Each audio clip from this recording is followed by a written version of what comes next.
Valorant isn't dying, it's already dead. Let me explain. The game is so stale, they're bringing it onto console to show some little flare of life, but at the end of the day, that's the same game with worse frames.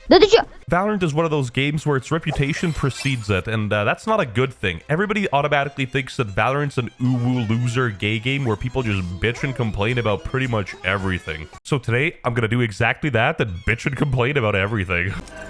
Baba Bowie. WestJett. What is up, presidential debates? And Derek from More Plates, More Dates. WestJett, 6'5", Venezuelan trillionaire here, and today we're talking about the downfall of Valorant in the last 4 years. Oh, and literally 0% of you are subscribed, so be sure to subscribe. Yeah. Valorant came out at the perfect time. It was during COVID, there were lockdowns, and Counter-Strike was at its worst state, and Valorant was fun. Oh, boys! Let's fucking go!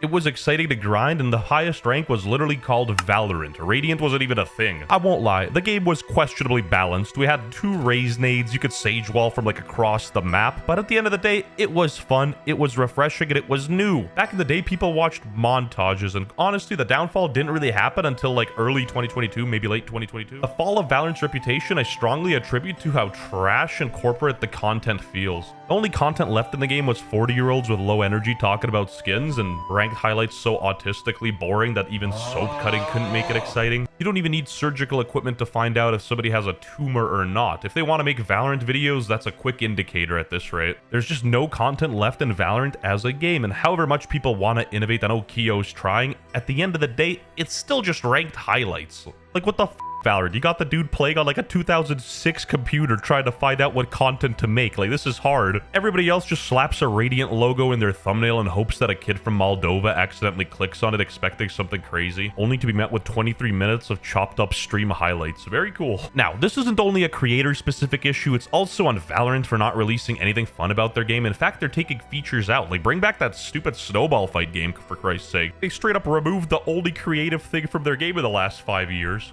Even most of the game modes are there to just warm up for competitive. Team deathmatch, it's all boring, no? For the longest time, it felt like Valorant was being used as a cash cow for skin drops. Genuinely, the only updates were skins. And even then, the creativity was sort of going in the dump. They just released 2.0 on top of 2.0 on top of 2.0 on top of 2.0. Same exact gun buddies since episode 2 to like 8. How have they given the same gun buddy every 6 months for 4 years?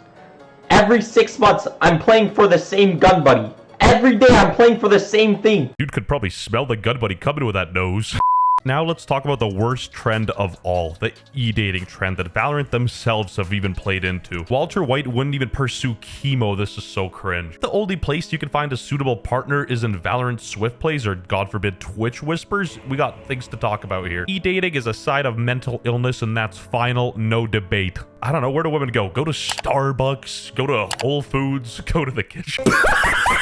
See, like, you're laughing at all, but this content infected Valorant like a disease for years until people finally woke up. You know, they snapped out of the matrix. Legendary titles such as, if we win this game, I'll give you an ooh-woo. I opened my DMs and saw this, featuring Cottontail. Valorant montage. No hate to Joel's, but in his prime, he was a content criminal. Luckily, he shifted away from that cringe and started doing this premium level content. Look at that waterfall, babe. Isn't it gorgeous? I'm so glad we hiked all the way out here.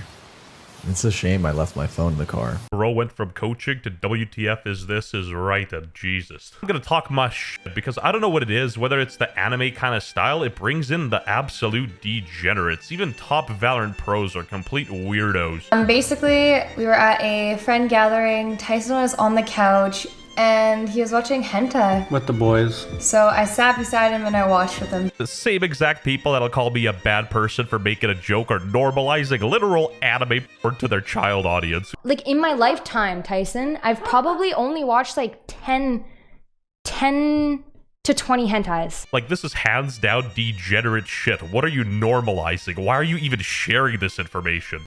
Like, in my opinion, how many have you watched? Let us...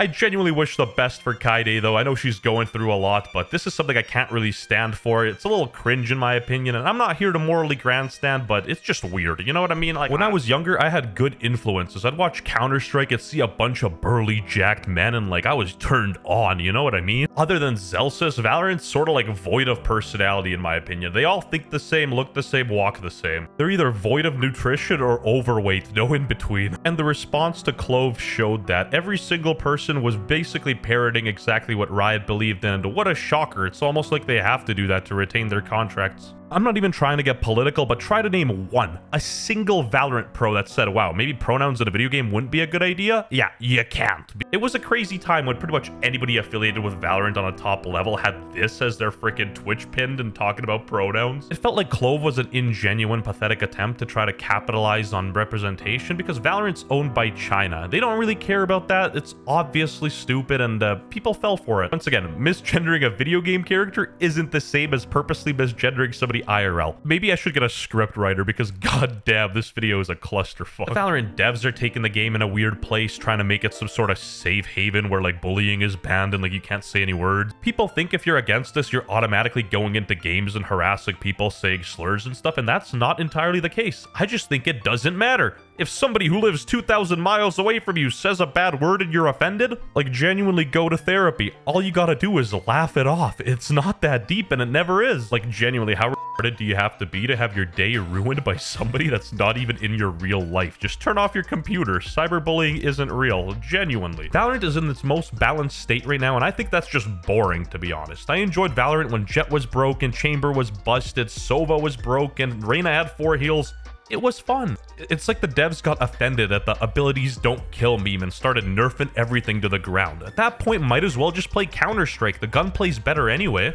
Abilities is what made Valorant fun. I wouldn't say I was proud to tell people I played Valorant back then, but I wasn't embarrassed. Now, if you tell somebody you play Valorant, you're basically looked as if you said a slur at a job interview. I know that video games can get boring, people overplay it, and burnout's a genuine thing, but this doesn't really even feel like burnout. It feels like the developers are shooting themselves in the knee. Only reason Valorant's even relevant in 2024 is because people are increasing their engagement by talking about the replay system in their community tab comments. They did, however, announce the replay system, and while this is a step in the right direction, it feels like Valorant's more prioritizing the professional scene and the esports rather than the actual game. And at this point, Valorant's become almost a game that you strictly only watch rather than play. Like, I haven't touched Valorant in years, but I still watch the matches. Aspas is the GOAT. Bro's literally no-scoping people, then dashing in and securing doubles like it's nothing. Honestly, it makes sense why Riot is focused on the pro play, because that's the only thing from Valorant that isn't really cringe. The most iconic Valorant moment I can think of is Tenz's ranked Valorant clip on Yoru, and that's sad. Only real meme in Valorant was the revive me Jett guy, and even he passed away. Revive me, Jett, revive me. Even average Jonas is tired of Valorant. He's playing Dota 2 for Christ's sake. That's how bad the game is. Honestly, the game fell off when they removed this voice line. Come. Stay classy, stay cool, and don't be a fool.